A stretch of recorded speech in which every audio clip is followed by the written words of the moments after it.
राम राम जी सभी भाई बहनों को। मैं हूं बाबा रामदास और आप देख रहे हैं बाबा की खरी खोटी। आज मेरे साथ एक बहुत ही विशिष्ट अतिथि मेरे छोटे भाई भाई अभिषेक तिवारी जी। अभिषेक भाई राम राम।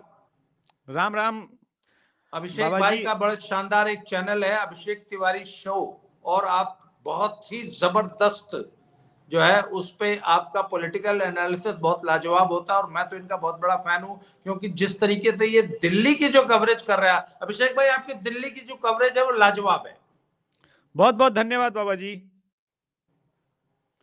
तो मैं तो आपका छोटा भाई हूं। आपकी लेखनी में 2013-14 से राजनीति के, अब तो आप इस फील्ड में आ गए। दर्शकों को मैं बताऊं एक बात, बहुत सारे कम दर्शक, आप लोग बहुत कम लोग जानते हैं, मैं बाबा जी के साथ 2013 से जुड़ा हूं। और जो फेसबुक पेज हुआ करता था आईडी, तो अब तो बाबा जी राजनीति में फिर से यूट्यूब के चैनल के जरिए आने लगे, वरना पहले 1.5 पेज के 2-2 पेज के इनके आर्टिकल होते थे। और मैं फैन हो गया था जब इन्होंने हमराज की एक्ट्रेस रिमी के लिए एक आर्टिकल लिखा था, उसके जीवन कैसे अंत हुआ। तो वहीं से शुरुआत हुई है। बहुत बहुत अच्छा लगता है कि फाइनली आप जैसे लेखक लोगों ने अपना ये समझा, और राजनीति को भी देने के लिए कुछ भारत के इंटरनल पॉलिटिक्स में आप लोग यूट्यूब पे वापस आए। बहुत अच्छा लगता है कि हमें सपोर्ट मिलता है आप लोग के आने के कारण। तो अभिषेक भाई, ये आज जो घटना हुई है कि फिर से गोधरा टू तो दोहराने की कोशिश नहीं, ये जो पत्थरबाजी हुई है, ये का जो कुंभ में जो श्रद्धालु नहाने आ रहे थे उनकी ट्रेन पर मुसलमानों के एक ग्रुप ने जलगांव में पत्थरबाजी की है, उसके ऊपर उसके बारे में क्या जानकारी है जरा बताइए। जलगांव से जा रही थी ट्रेन ताप्ती, और एसी कोचेज में, एक दो कोच में नहीं हुआ सर, 3-4 कोच में चूंकि लगातार पथराव हुआ है। अब देखिए, ये बात तो तय मानिए कि इस देश में अब आज के परिस्थिति में मुझे याद नहीं आ रहा पिछले 3-4 सालों में ऐसी कौन सी हमने पवित्र यात्रा की है जिसमें काल नेमियों ने उपद्रव न डाला हो, हरे टिड्डों ने उत्पात न किया हो। सरस्वती माता का मूर्ति प्रतिमा का विसर्जन कहां होगा? पटना में बम चल जाएंगे। रामनवमी की शोभा यात्रा होगी, वो उत्पात होगा। बजरंगबली की शोभा यात्रा होगी, उत्पात होगा। कर्नाटका में तो एक कदम आगे चले गए, भगवान गणेश जी को ही पुलिस वालों ने अरेस्ट कर लिया। मैंने आज जब सुबह में शो किया था तो मैंने बोला कि ये प्रयास वही था। और देखिए प्रयास क्यों है, आप उत्तर प्रदेश की राजनीति को बाबा जी मुझसे कहीं अधिक जानते हैं, लेकिन चूंकि बिहारी होने के कारण मैं पूर्वांचल और इसकी पॉलिटिक्स को ठीक ठाक समझ लेता हूं। किसी भी प्रकार से इस भव्य आयोजन में, इस आयोजन को कलंकित करना है, दूषित करना है, रोकना है। क्यों? क्योंकि Yogi ji larger than life होने जा रहे हैं। इस भव्य आयोजन की सफलता एक 2013 में भी कुंभ हुआ था, और आजम खान ने दिसंबर में होना था, नवंबर में तैयारी कराई। और देखिए जब आधी तैयारी अधूरी हुई थी तो प्रयागराज रेलवे स्टेशन पे 53 श्रद्धालु, लोग कहना गलत हो जाएगा, 53 श्रद्धालु प्लेटफॉर्म पे ही मृत्यु को प्राप्त हो गए, कुचले गए, भगदड़ मच गई।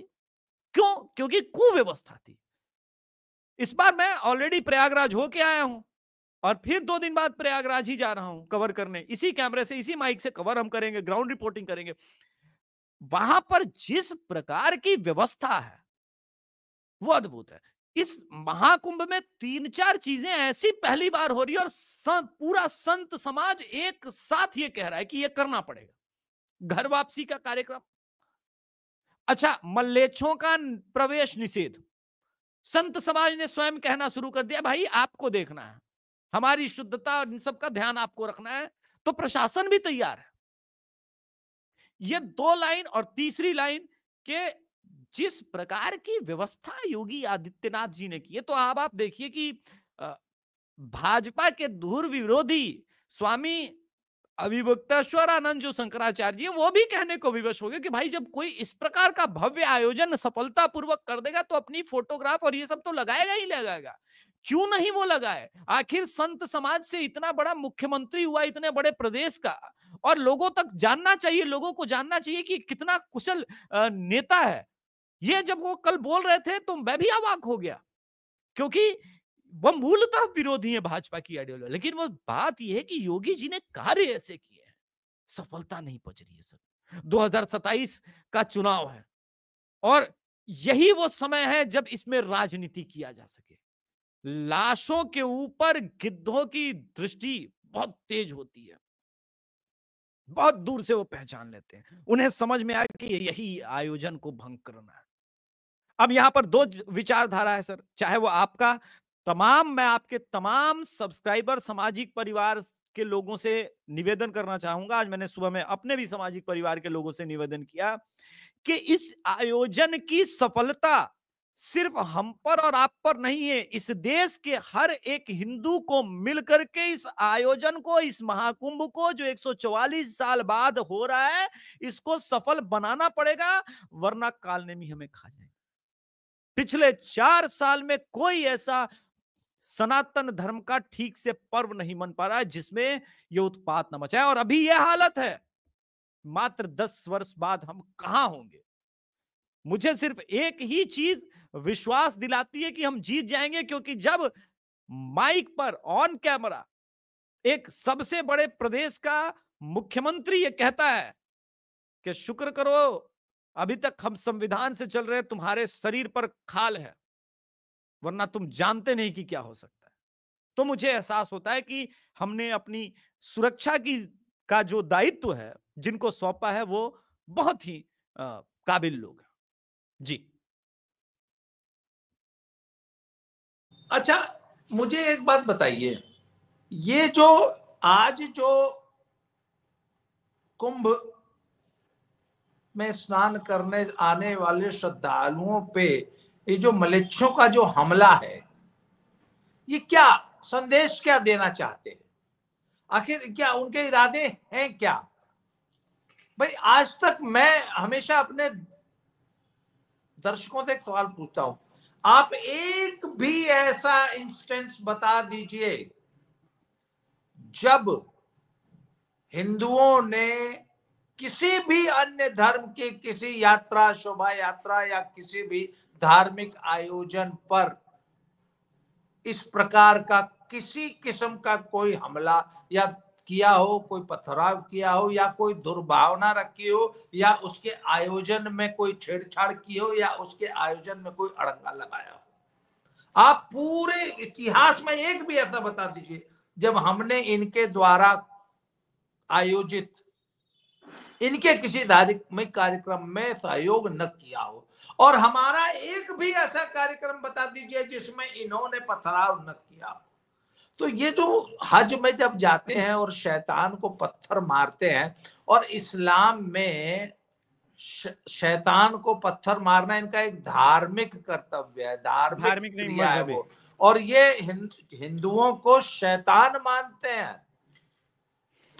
देखिए बाबा जी, दो तीन चीजें आप हमको और आपको बहुत क्लियर होना पड़ेगा, और जब तक हमारी विचार में एकदम क्लियरिटी नहीं आती, तो हम और आप तो क्लियर है, लेकिन दर्शकों को भी क्लियर होना पड़ेगा कि हम डील किससे कर रहे हैं, मानवों से कर रहे हैं, दानवों से कर रहे हैं। पहली बात, जैसे संभल के एसपी महोदय ने कहा कि हम जिनसे डील कर रहे हैं वो कैसे करना है, तो किया उन्होंने, अनुज चौधरी जी ने किया, और क्या डील किया, ऐसे ही किया जाता है। आप देखिए कि अब आपने कहा कि ये करते क्यों है, प्रोवोक क्यों करते हैं। अभी ब्रिटेन में जो 16-16, 17-17 वर्ष की बच्चियों के साथ हुआ, वो क्यों हुआ? क्योंकि ये अपराध ही नहीं मानते उसको। माले गनीमत वाला जो ये पकड़ ली, पूरा ये आपने एकदम नस पकड़ ली कि ये उन कामों को अपराध ही नहीं मानते। ये अपराध नहीं मानते, ये तो मानते हैं कि 72 हूर पाने का जरिया है। जो क्लियर लाइन है वो ये है। अब बात ये कि हर बार क्यों हो रहा है, तो ये तो हर बार प्रोवोक करेंगे, और आप जैसे प्रोवोक हो जाएंगे फिर ये आप पे दोषारोपण भी करेंगे, तो उसका उपाय क्या है? मैंने अभी 3-4 दिन पहले एक नागा साधु जी का इंटरव्यू किया, और मैंने उनसे एक प्रश्न पूछा कि ये पूरी जहां पे प्रयागराज महाकुंभ त्रिवेणी में ये हो रहा है, उसे एक मौलाना ने कहा कि वो देवबंद मौलाना ने कहा कि ये वक्फ बोर्ड की प्रॉपर्टी है। उन्होंने बड़े साधारण शब्दों में, अच्छा वो नागा साधु थे और लेकिन बड़े लिटरेट, उन्होंने कहा कि आपके कैमरे पर मौलाना साहब को बुला लीजिए, मुझे उर्दू में बात करनी हो, अरबी में बात करनी हो, अंग्रेजी में बात करनी हो, फारसी में बात करनी हो, मैं सिद्ध कर दूंगा कि ये पावन भूमि हिंदुओं की है, ये गंगा माता की है, यमुना माता की है, और वो पैदा भी नहीं हुए थे, उनका वक्त पैदा नहीं हुआ था, तब से ये भूमि है। और अगर वो सिद्ध कर दे तो मैं अपना साधुत्व त्याग करके, क्या कहा उन्होंने, अपना साधुत्व त्याग कर करके मैं उनकी तरफ हो जाऊंगा। कॉन्फिडेंस देख रहे हो? कहने का तात्पर्य कि जिन लोगों ने धर्म की रक्षा के लिए वो सिर्फ कुंभ में दिखते हैं, वो तैयार हैं, वो समझ रहे हैं कि कितना बड़ा आने वाला है, बहुत बड़ा कुछ होने वाला है, उसकी तैयारी होनी चाहिए। लेकिन तैयारी करने के लिए आपको हर तरफ से तैयारी करनी होगी।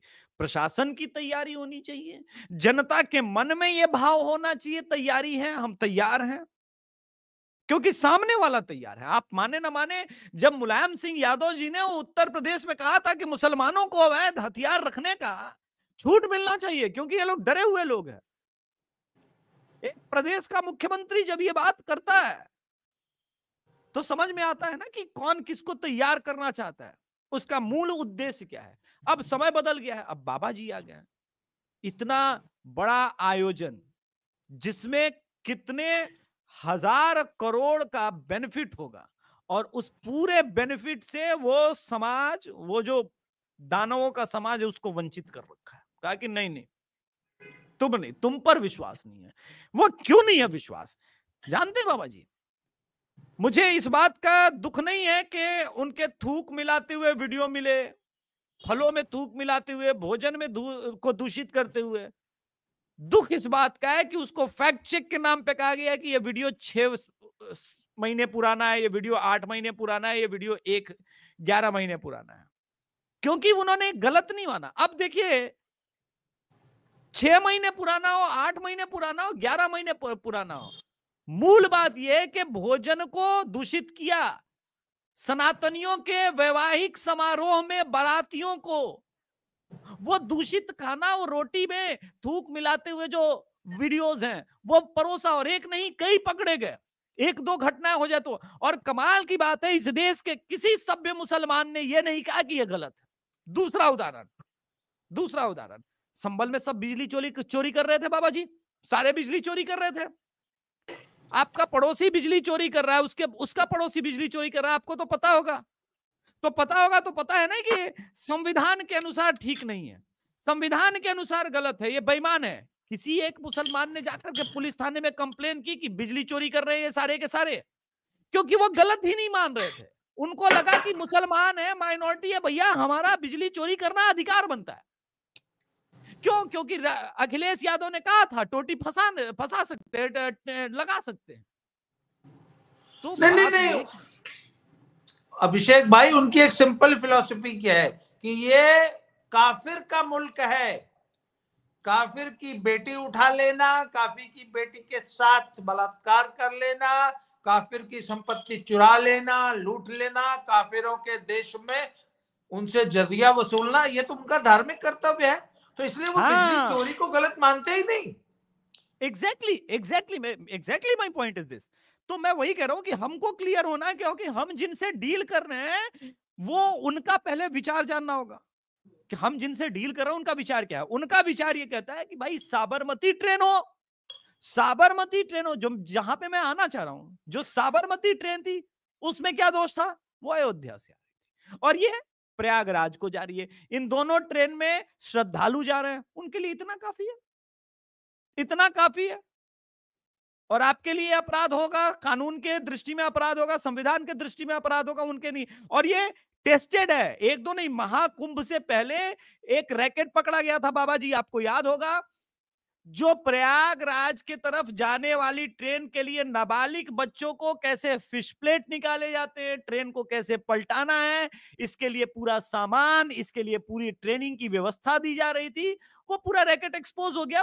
योगी जी की पुलिस का साधुवाद। मैंने इसीलिए कहा कि हमने एक बहुत योग्य आदमी को मुख्यमंत्री बनाया है, जो सब पैंतरे जानता है, सब जानता है कि कौन कहां कैसे छल कर सकता है। लेकिन इंपॉर्टेंट यह है कि प्रयागराज को खराब करने की तैयारी, अगर सरकार की यह तैयारी थी कि बहुत भव्य आयोजन हो, तो सामने वाला भी पिछले 4 महीने से 5 महीने से यही तैयारी कर रहा है कि कैसे योगी जी के इमेज पे सबसे बड़ा दाग हम लगा दें।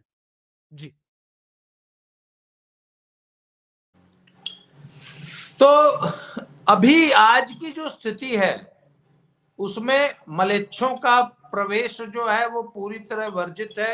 वहां पे बहुत जबरदस्त चौकसी बरती जा रही है और ऐसा सुनने में आ रहा है कि इस बार बड़े व्यापक घर वापसी के कार्यक्रम भी कुंभ में आयोजित किए गए हैं।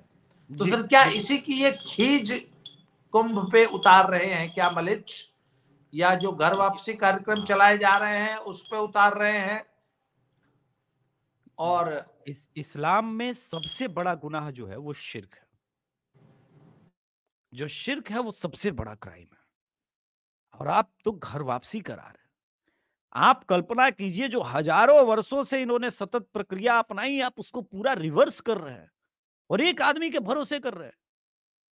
क्योंकि एक आदमी संत समाज से ऐसा निकला जो कुर्सी के ऊपर, सबसे पावरफुल कुर्सी के ऊपर बैठा हुआ है, और संत समाज से निकला हुआ। तो संत समाज को पहली, देखिए संत समाज का मनोबल बहुत हाई है। एक वीडियो अभी लोगों को ध्यान नहीं होगा, मैं बता दूं।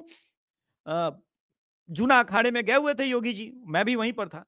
तो यति नरसिंहानंद जी, जो समय समय पर कई बार आलोचना भी कर देते हैं सरकार की, वो भी साथ में चल रहे थे। एक कोई बड़े अफसर ने बीच में से हाथ करके रोकने की कोशिश की, तुरंत योगी आदित्यनाथ जी उनका हाथ नीचे किया, बोला संत समाज को कैसे रोक सकते हैं। यति नरसिंहानंद सरस्वती भी महामंडलेश्वर हैं, सम्मान करना सीखिए। और एकदम से उनका, हाँ मतलब ये बोला तो नहीं, लेकिन भाव जो था, उनका हाथ नीचे किया। यति जी एकदम योगी आदित्यनाथ जी के लगभग बराबर आए और साथ में चल रहे थे, और योगी जी के चेहरे पर मुस्कान थी। क्यों? क्योंकि योगी जी जानते हैं कि सामने वाला भले बीजेपी को क्रिटिसाइज कर रहा है कई बार, किंतु वो जिन ताकतों से लड़ रहा है, जिस प्रकार के शब्द बोले हैं, जो चीजें बोली हैं, वो गलत नहीं है। तो सामने से ना खोल करके बैक से सपोर्ट देना आवश्यक है। ऐसा मुख्यमंत्री होना पहली बात उनके लिए समस्या का विषय है। दूसरा, जो आपने कहा कि व्यापक तौर पर घर वापसी, क्योंकि वो जानते हैं कि ये एक बार प्रोसेस शुरू हो गया तो नहीं रुकेगा। आप ध्यान दीजिए, यूपी में एक और कारनामा हुआ। जौनपुर में कई मुसलमान, दुबे, सिंह, पंडित मिश्रा, गुप्ता, अलग अलग टाइटल, जो उनके अलग अलग पूर्वजों के टाइटल थे, 6 पीढ़ी पहले उन्होंने खुजवाया, और वो लगा के घूम रहे हैं और गौशालाएं बना रहे हैं और ये सब काम कर रहे हैं। सनातन धर्म में वापसी कर ली। जौनपुर की बड़ी खबर है, पूरा पूरा गांव कन्वर्ट हुआ है, एक दो लोग नहीं। अब बात ये क्यों? क्योंकि देखिए, जिसका आप अन्न खाएंगे उसके विचार आप पर आने लगते हैं धीरे धीरे।